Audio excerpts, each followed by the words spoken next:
The LA Auto Show, this time Volkswagen. A lot of great products this year, including the iconic Volkswagen Beetle Convertible. Folks, I had a 1974 Beetle Convertible. I love the car. It's good to be here in LA and seeing how the car has evolved for the 2013 model year. To tell us more about it, we're speaking with Michel. Rainer is the Vice President for Product Planning for Volkswagen. Rainer, awesome automobile. Great to be here. Tell us a little bit about this iconic brand. Yeah, the point is already with the coupe, but also, of course, the convertible. Volkswagen heritage is coming from there. So, you know, that's why by purpose this generation coupe and convertible harks back to the original iconic design of the Beetle. The people know here in the States, 50s, 60s, 70s of last century. And actually, you know, we have even special models created for this lounge.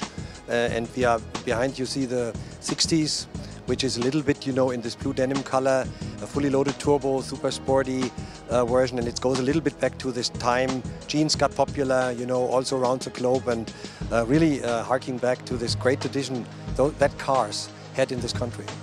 Now we have the 80s version, the 60s version, 40s? No, 50s, 60s, 70s, okay. Yeah, you know what, actually behind us, I don't know, the camera might see it, it's a black one. You know, the Beetle is known as a black glossy car, and right. You know, the 50s is really a nice one. It's black, it got chrome outside mirrors, it's got beige leather seats, you know, this old style black exterior combined with beige leather. That's what we wanted to do to really, you know, emphasize where we come from.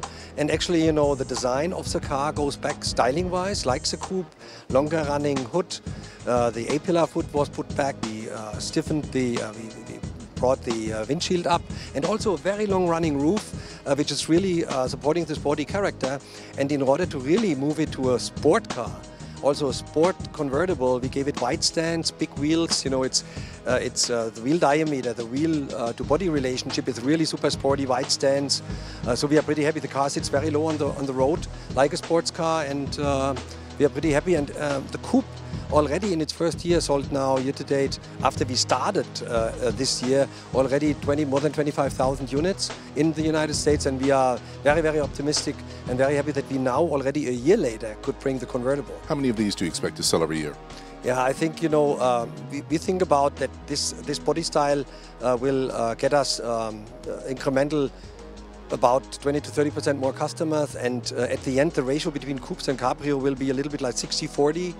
So, you know, it goes to 25,000 units a year in this range.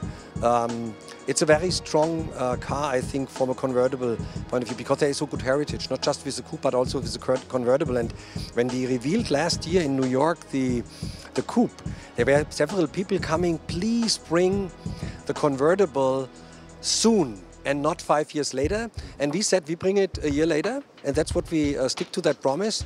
You know, not like in the second generation coupe, which took us 5 years. Now, you know, exactly 1 year later, we are back here and introduce the car, and it's right now rolling out to the dealers.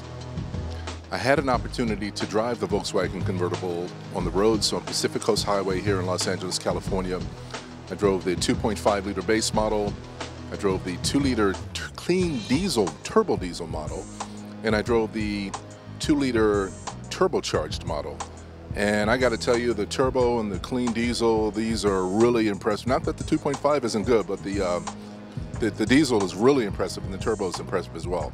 I think, you know, it's a unique positioning here. We are the only company with a diesel in a convertible, and it plays very well that you get all the fun, all the emotions, but still, you know, high fuel economy. We have a 41 miles per gallon highway with a manual transmission, and also from the sportiness with the torque available on that great diesel engine, you know, with a manual shifter especially. I mean, I'm a fan of, as a European, of course.